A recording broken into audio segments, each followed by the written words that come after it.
what is the astrological combination to get an ancestral property?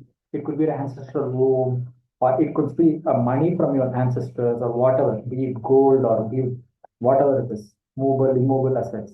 So, what is the astrology combination to get some benefits from ancestors? Could be from your father's side, from your grandfather, or even from your in-law side, father-in-law. So in order for you to get some amount of property or be it cash and be it whatever ways, your 9,000 astrology has to be considered. So let's see the best, easiest way in astrology to know this is through analyzing your 9,000. So let's look at how a person can get an ancestor's property. So let's see that.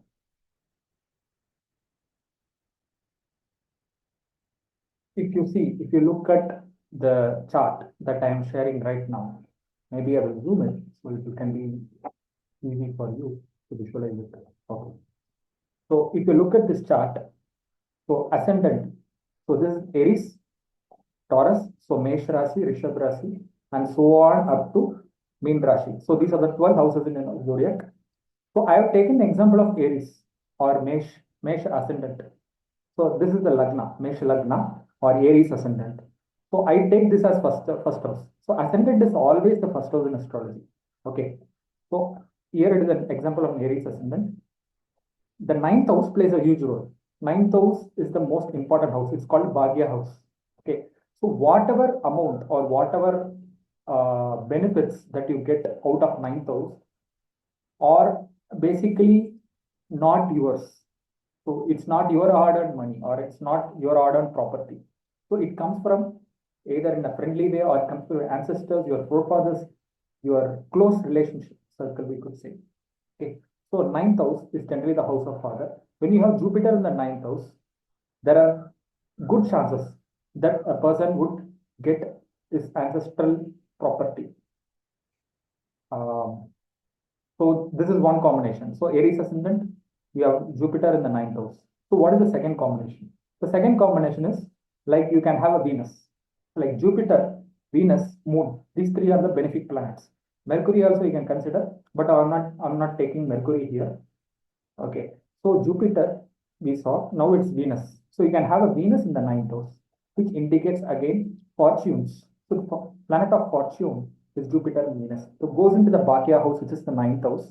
So makes the person to get some benefits from their ancestors. So this is the second combination. Okay. So our one more combination. See, you don't have to have planets in the ninth house compulsory. It's not very compulsory. Okay. So you can have empty houses. It's not a problem. But the ninth house should be aspected or seen by the benefic planets. So here in this example, if you see Venus, this is the third house. Okay, if you start counting clockwise from here, first house, second house, third house. So Venus is in the third house, and it aspects the ninth house. It aspects the ninth house. So again, Jupiter has its special aspect on the ninth house through its fifth house aspect. 1, 2, 3, 4, 5. So Venus and Jupiter, two benefic planets, are aspecting the ninth house. So which means this native would get more benefits than the person who is only having a Jupiter or only having a Venus in the ninth house, right? So this is how we have to judge the horoscope. Next combination. Next combination is just aspecting Jupiter placed in the Lagna and aspecting through its ninth house aspect. Jupiter, we already saw it has a fifth house aspect, 1, 2, 3, 4, 5. Similarly, Jupiter has its ninth house aspect. If you see all the way, this is the ninth house aspect.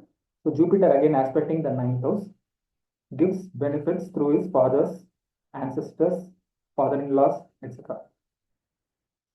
And so he saw Jupiter and Venus. So Moon also plays a very huge role. So Moon is a waxing moon, right? Waxing moon means after Amavasya, it goes up. Luminance of the moon increases, right? So that more the luminance of the moon is placed in the ninth house, more the luminance, more the benefits that person would derive, right? So again, so you have moon in the ninth house. I have placed sun in the third house. So I just want to remind you all if you have seen my previous video or not. So Whenever sun and moon are opposite to each other, right? So it becomes a full moon day. So here the moon is a full moon day. It is.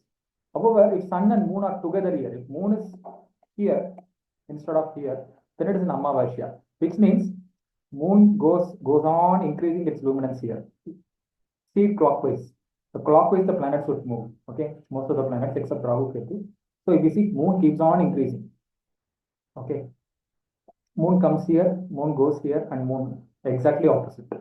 Again, once it reaches full moon day, what happens? Again, it starts wading, right? It starts wading out. So once it starts wading out, again it goes towards